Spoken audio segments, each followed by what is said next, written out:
Peer যদি কেউ চায়ও সেটা তো আগামীতে জনগণের ম্যান্ডেট নিয়ে সংসদে এসে পাশ করতে হবে। কারণ হচ্ছে একটা মূল কারণ হচ্ছে বাংলাদেশ নির্বাচনের দিকে যাচ্ছে ফেব্রুয়ারির প্রথমার্ধে, এবং এটা আমরা বাংলাদেশ এই যে নির্বাচনের দিকে দেশ গণতন্ত্রের দিকে ট্রানজিশনের দিকে যে যাচ্ছে এটা ওরা সন্তুষ্ট।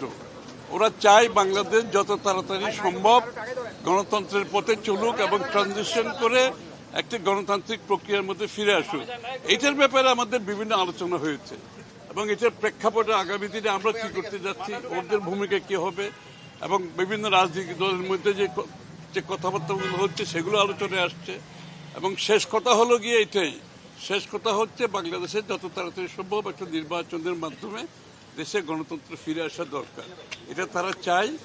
আমরা যারা গণতন্ত্রকামী মানুষ বিশ্বজুড়ে বাংলাদেশের বাইরে ইউরোপিয়ান ইউনিয়ন সহ সবাই চাচ্ছে বাংলাদেশে যত তাড়াতাড়ি একটি গণতান্ত্রিক অর্ডার ফিরে আসে এবং এর জন্য ওরাও কাজ করতে চায়। আমাদের সকলে মিলে এই কাজটা যত তাড়াতাড়ি সম্পন্ন করতে পারি দেশের জন্য মঙ্গল, গণতন্ত্রের জন্য মঙ্গল। ওরা অনুধাবন করতে পারছে যে পিয়ার যদি কেউ চায়ও সেটা তো আগামীতে জনগণের ম্যান্ডেট নিয়ে সংসদে এসে পাশ করতে হবে। জনগণের ম্যান্ডেট নিতে হবে। আমরা কিছু লোক টেবিলের চারিদিকে বসে কিছু রাজনৈতিক দল জনগণের পক্ষ থেকে আগেভাগে তো এই সিদ্ধান্ত নেওয়া সম্ভব না।